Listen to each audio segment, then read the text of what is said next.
Tonight on Reel to Reel, we'll have part 2 of our special celebrating the Camden Diocese Vocation Week. Monsignor Daniel Murray talks about work to be done in ordinary time.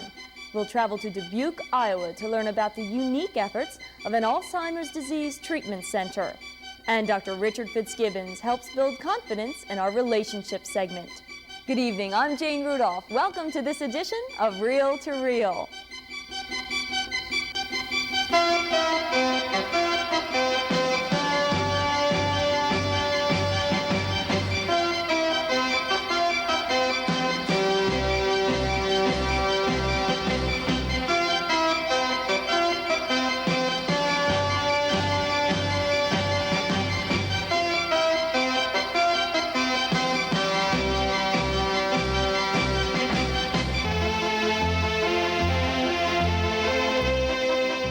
Good evening. Father McGowan is on retreat this week. He'll join us again next month.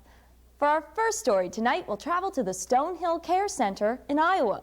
This institution, administered by the Dubuque Franciscan Sisters in Dubuque, Iowa, has made some interesting advances in the care of Alzheimer's disease.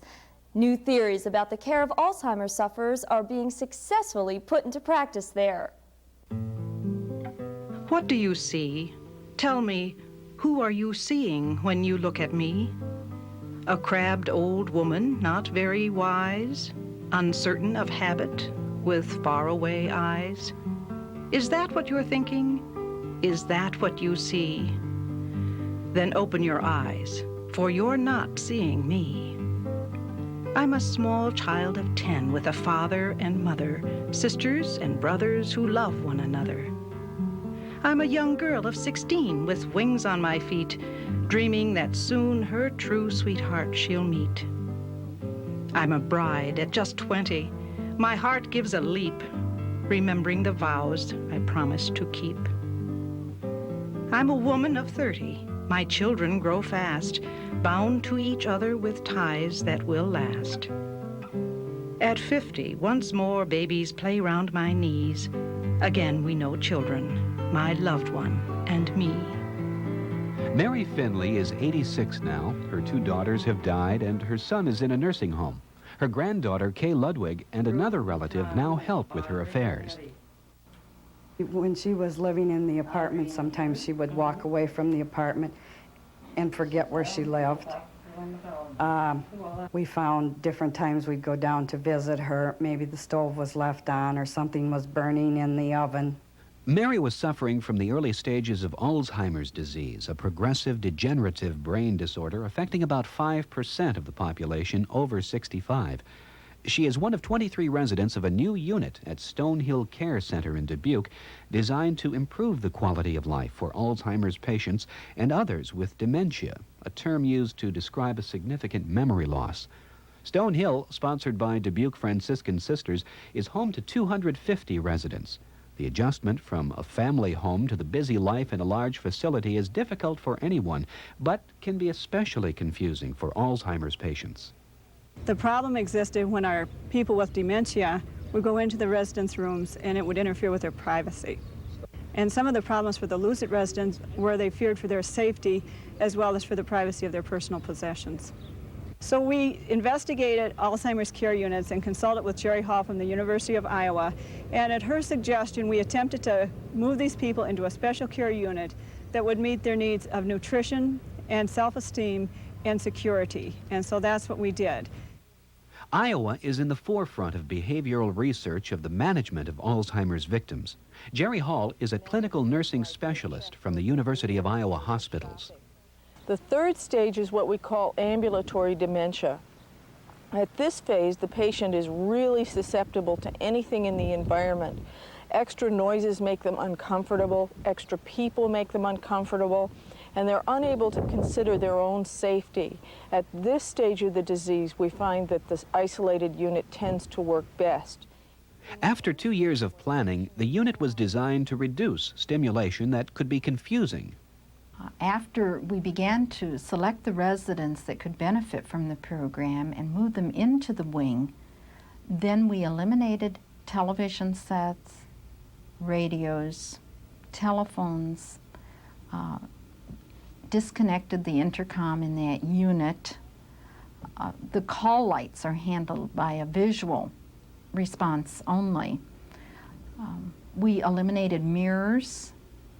We were conscious of the pictures that we had placed in the lounges to, again, to eliminate anything that would be considered stressful.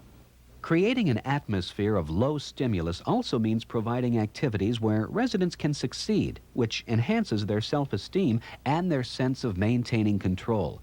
The unit also follows a very structured daily routine which promotes security and lessens patient agitation. Music therapy is used extensively in the unit, but it certainly isn't at the level that it's used out in the regular area. We have a music therapist here on staff who develops a care plan specific for the people in the unit. Activities comes in at a scheduled time, and they usually use an ABCD plan. If A doesn't work, B might. If B doesn't work, C might. But they have to see how many people are up, what their level of agitation is for the day, how interested they are, and then be able to select a plan that has been made ahead of time. These people are beautiful people that we have in this unit. They suffer dementia, and universally they suffer recent memory loss. But many of them had very exciting lives in the past. And we oftentimes will reminisce with them about their childhood, their family that they raised, the jobs that they had, and their past memory is usually very vivid, and their social skills are usually retained. So they're very enjoyable people to be around, and they offer a lot to the staff too. There's less agitation, less pacing. These same residents can be found in each other's rooms, in each other's chairs, sometimes in each other's closets and dresser drawers. But no one tells them they're doing something wrong. No one scolds them for that. And they're free to move from room to room, so that the positive tone of acceptance prevails. Residents in other areas of the building are also much more relaxed and happy because their privacy seems more assured. Another important part of the treatment involves ongoing education and support programs headed by Sister Helen Schneider. The work of the Alzheimer's support group with families is to help the families to assess their strengths and their needs, and with the professional help, to hear and to listen to them and see where we can help them to go with these needs. Alzheimer's is a mysterious disease first diagnosed by Dr. Alzheimer, a German neurologist, in 1906. Research still has not found a definitive cause or cure. As a result, many myths surround the disease. And I think if I could tell older people anything, that 80% of people who live past the age of 65 will never ever suffer dementia. And usually losing their mind, or the worst form of dementia they can imagine, only occurs in about 5 to 10% of the population. And so many of these fears are unfounded, but due to media coverage of Alzheimer's disease and chronic dementia, this fear is nurtured. The care of the Alzheimer's person, we consider a special ministry. To value the aging process is an important value of ours as Stonehill staff, as Franciscan sisters. And to prepare people for the last stages of their life, we feel of the utmost importance. A part of that is providing a compassionate, comfortable environment for that resident. Whether he or she is an alert person or one suffering from dementia is of great importance to us. I'm an old woman now. Grace and vigor depart, but thousands of memories live in my heart. I remember the joy, I think of the pain, and I'm loving and living life over again. So open your eyes, please open and see. Not a crabbed old woman. Look closer, see me. As researchers work daily to find a cure for Alzheimer's disease, it's good to know that there are facilities like the Stonehill Care Center working to care for victims until a cure can be found. Research and care are important now and certainly in the future as the population of the United States ages. We'll be right back.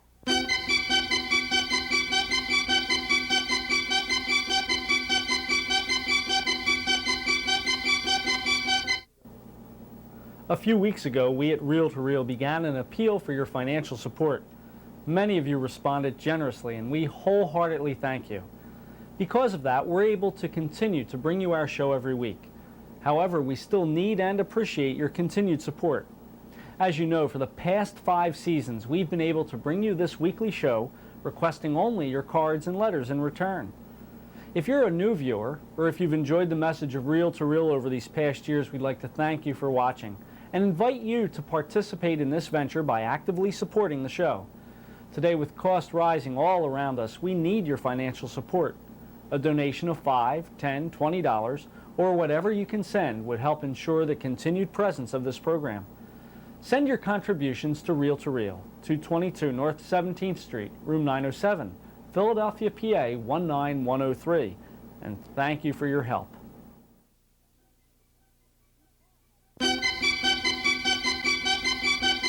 We all have unique gifts to share with others, but in order to share these gifts, we have to feel confident about ourselves. Reel to Reel regular Dr. Richard Fitzgibbons is up next with some tips on how to build confidence. Your potential is really unlimited if you become aware of the special gifts and talents which you possess. Now, there are many benefits to becoming aware of your gifts and talents. The first is that you develop a feeling that you are lovable, which makes it much easier to receive love. This receiving love is essential to overcoming the stress that all of us are under. Secondly, when you become aware of your gifts, you become happier and more cheerful in whatever you do. Thirdly, you can become much more gentle with yourselves. Too many of us are much too hard on ourselves and push ourselves entirely too much. Also, you can become less of a perfectionist when you become aware of your gifts. You can become less threatened by other people, and then, most importantly, it's easier to praise other people. It's hard to praise people if you're not aware of your own gifts. So when you're aware of your gifts, you become a much better team player. Okay, now, what are some of the symptoms in people who are not aware of their gifts? First and foremost, these people withdraw. They pull back because they don't believe that their gifts really enrich other people's lives. They hide in a variety of ways, in sports, in work, in alcohol, in drugs. Many of these people are far too critical because they don't like themselves. They need to put other people down. They may engage in promiscuous sexual activity, either heterosexually or homosexually, in order to try to build themselves up. They frequently use people sexually. And finally, many of these people are far too competitive, excessively competitive, driven to prove themselves because they feel so insecure. Okay, now what can be done about this? How can we build up our sense and our awareness of our God-given gifts? I'd like you to do this now. I would like you to think for a moment back into your family life. And I would like you to think about your experiences with your mother and your father. And I'd like you to think that you enriched the lives of your parents, that your special gifts and talents truly enriched the lives of your parents, also the lives of any brothers or sisters, kids in the neighborhood, people in the community. Now, I'd like you to think about today, that your special gifts and talents other people need, and they enrich other people in your work and your personal relationships. If you don't feel this way, it's probably because you've been hurt and you're angry. So think for a moment, maybe I need to forgive people who haven't praised me or helped me realize that I am a gifted child of God. Maybe I need to forgive a father, a mother, a boss, a teacher, a coach, a loved one who dropped me, who hurt me, children perhaps. Finally, in order to grow in awareness of our giftedness, it can be helpful every day to use your faith and to thank God that you're made in the image of God and He's given you very special gifts and talents which other people need. As we enter into the current liturgical season of ordinary time, this is not a season to merely sit back and fall into routine. Up next in our From the Pulpit segment, Monsignor Daniel Murray tells us why. It's time to go back to work. We've been celebrating for weeks now. Advent was a time of excited preparation. Christmas was a time of peace, sharing, and festivity. Epiphany was a time for recalling God's generosity to the whole world. After all this, it's time to settle down and take a breath. We enter into a new liturgical time. It's called ordinary time. Don't be misled by the word, however. Ordinary doesn't mean routine. It isn't time for settling down into usual, comfortable, fixed patterns. It isn't static time. No, ordinary time is taking all we have celebrated and allowing it to order our lives. This is the time when each of us is called to show forth in our lives that quality of life, that strength of character that marks us as followers of Christ. It's time to go back to work. But what work? The work of being a witness. Isaiah reminds us of our servant role. It is our calling from the time God created us in the wombs of our mothers. One of the duties of our witness is to speak for God. Sometimes we might have to speak words that cut like a sword. Yet this is how we help estranged members of the church to return to the Lord. The servant's role isn't a popular one. It's a heavy burden to carry. We might not have any tangible results to show for our work, but God is with us. He protects us in the shadow of His hand. He is our strength and our reward. Paul reminds us that we have been baptized in Christ. This means we are part of a unique fellowship. We have been set apart for a definite purpose, to serve one another. Our consecration is to manifest itself in moral living. The gospel speaks of a dedicated man, John the Baptist. The next day, John saw Jesus coming to him and said, "There is the Lamb of God who takes away the sin of the world.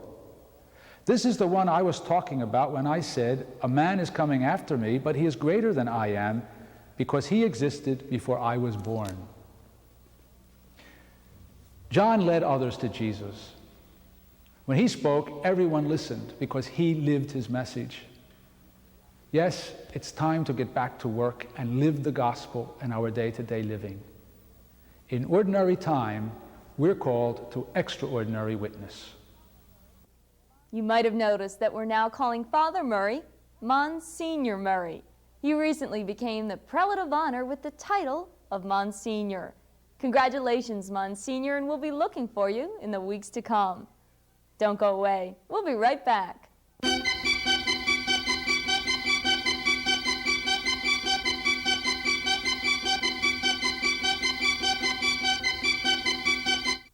The House of Charity can be found at work throughout South Jersey, wherever there is suffering and distress. Through its agencies, compassionate care goes to the elderly. The needy receive food and clothing. Special education programs administered to the mentally handicapped. Expectant mothers receive pre- and postnatal care, and medical services are rendered to the ill. Support the House of Charity in South Jersey. Touch someone's life with love.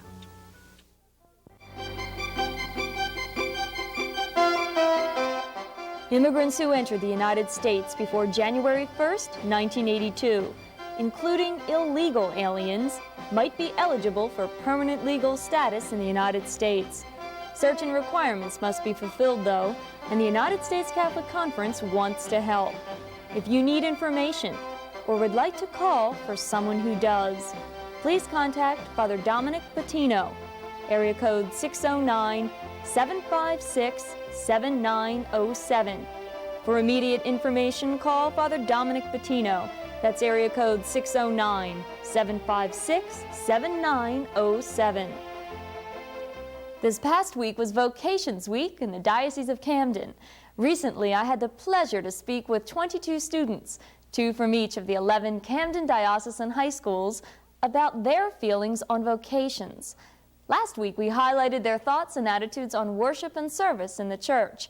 Now we present part 2, and we'll hear how today's youth feel about devoting their life to Christ. For these high school students representing the Diocese of Camden, the call to religious life might not be something that they've encountered. And with the decline in vocations in recent years, it seems that young people are less interested in becoming a priest or a sister. Well, is that true? And if it is true, why so? Why are people so less interested in entering the religious life? And you guys are going to answer that for me today. Why do you think people are less interested? Maybe we can approach it from this angle. What would you say if someone said to you, have you ever considered entering the religious life? Well, I think some of the drawbacks are maybe because they can't be married and they can't have a family. They can't live a life as an individual. Have you ever thought about it? Yeah, Tell me about it. Everybody has, you know. How did you think about it? Well, when we were little, we used to always have every year on the day of the nuns in my school, the order, every year when they had the day that it was their feast day or whatever, they would go around and tell us all about the order of the nuns. So it was almost like a recruiting. And if you get it every year for 8 years, then of course you're going to think about it.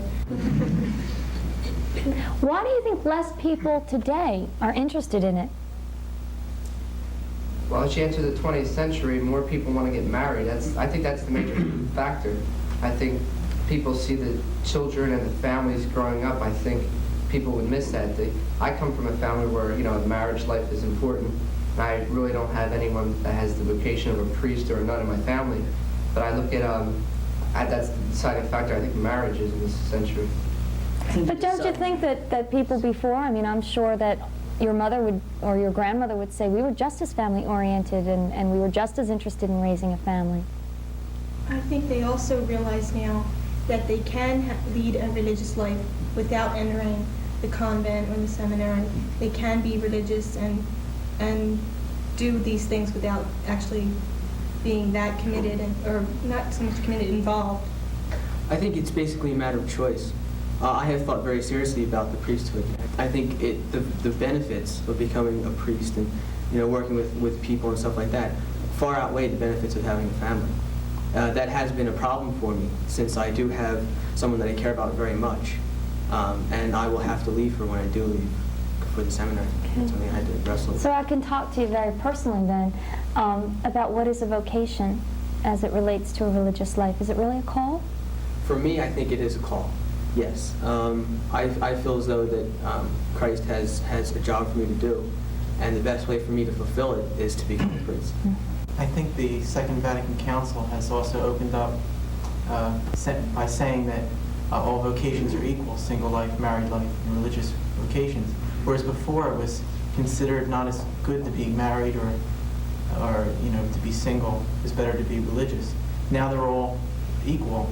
And I think that's definitely an advantage, because a married person can be, you know, just as much religious, and, you know, can carry out, you know, too, with the opportunities of being Eucharistic ministers, lectors. You know, there's a lot more opportunity in the church today. Has anyone here ever had the opportunity or the experience of having a family member, perhaps a parent, encourage you towards a religious life, or perhaps want to influence you towards a religious life? Or perhaps in the opposite direction, or had a friend or a brother or sister that was in that situation? I have a cousin who is a priest, and he is very devoted to the faith, and he feels not like it is his job, but he has a high regard for his duties as a priest, and he always thinks that that's best. A lot of people in our family think that it was a great thing for him to do that, and that it would be a great idea if we could turn another one out. I've heard one family member in particular say to me that it would be a great idea if we could turn out one more. And so at like family reunions or birthdays, there would only be that one family member who would say, so what about you? Were you thinking about it? And seriously, for me, I haven't really seriously thought about entering a religious life. And how does it make you feel when they prod you in that direction? A little uncomfortable, because I've always been one to make my own decisions and try not to let other people influence what I'm going to do or say. And it sort of puts me on the spot, because I don't want to have to make projections about the long run. I want to have my options open. I don't want to stick to a decision. I don't want to make a decision and have to stick to it years later. How is your view on religious life in general? Do you see it as a fulfilling life, as fulfilled as you would be with, perhaps with a husband or wife or children, or do you see it as kind of having an emptiness in there? If you have that calling, I'm sure it would be very fulfilling, that you're actually living out something that you wanted to do from the beginning. Like, say, a senior in high school has that calling and goes into the religious life, whatever life he chooses, and really feels fulfilled in that. Well, that's because he's wanted to do it.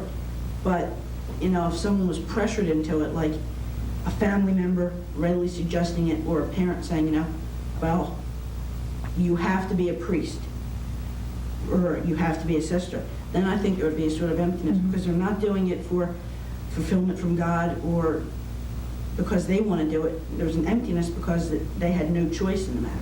Okay, how about over here? I have to agree with him. I think if you're doing what you want to do, if you wanted to work with the missions and you're doing it, then you'd be just as fulfilled as if you, or even more so if you'd wanted to work with the missions and instead got married because your family said that's what you should do. And I think it would be more fulfilling than if you had gone ahead and gotten married. What could be done to make the religious life more appealing? To make it more appealing, it might be have more leeway in maybe allowing marriage, because I've seen some priests of maybe different religions who've seemed more happier because they have maybe somebody else to turn to. If the religion, if they're not given attention, or if they're not seemingly liked, maybe say a lecture, if they haven't been popular, not in a way as being a priest, has to be popular. But if he has somebody else to turn to in a way, because maybe his wife or something, and he wouldn't be as defying human nature as much. And also, there's no, well, in the 20th century, there's big emphasis on money, and there isn't any money, I don't think, in that kind of rigorous life. And even though some people, they don't want money, that's what Some would people appeal do. to people. That's what you're saying. Well, we've certainly seen some varied views from these high school students on many different aspects of the church. Has these views surprised you? Has it made you think? If so, we'd like to hear your ideas. Please write to us here at Reel to Reel, and we will air your views in a few weeks' time. You can send your comments and your suggestions to Reel, 222 North 17th Street, room 907, Philadelphia, PA 19103. Or call us during business hours at area code 215-668-9842. Next week, join our studio audience in Villanova's Basie Theater as we continue our spiritual journey with Father Tom Legere. Thanks for joining us tonight, and we hope you enjoyed the program. Now for Father Dave, who's on retreat, and the entire Reel to Reel crew, I wish you a good night and a great week.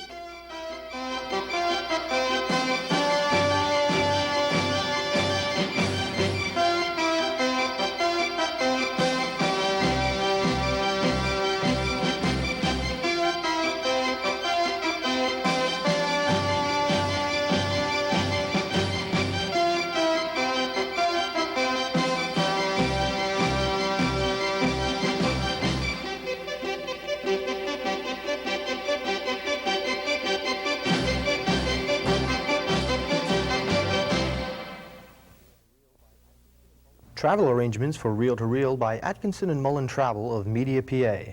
Phone area 215-565-7070.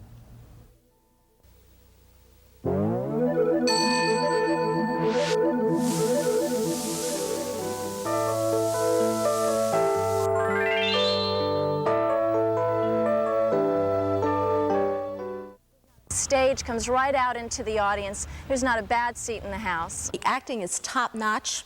The scenery is creative. The atmosphere is always exciting. It's really beautifully done. It's directed well. It's very flexible. It's creative. It's really great. They're very professional, extremely. There's a chemistry there that makes it enjoyable to attend the theater. Villanova Theater returns on February 11th with the mystery thriller What the Butler Saw. Call for information. Are you 18 to 35? The next Saturday is your day. Our charismatic young adult prayer group meets at St. Charles Seminary from 7 to 9 p.m. We've been together for 2 years now, and the numbers keep growing. That's the Spirit's power. So get in on the action of the Spirit in your life, and invite others to come. See you at St. Charles Seminary next Saturday at 7 p.m. If you need directions, call me at 668-HOPE.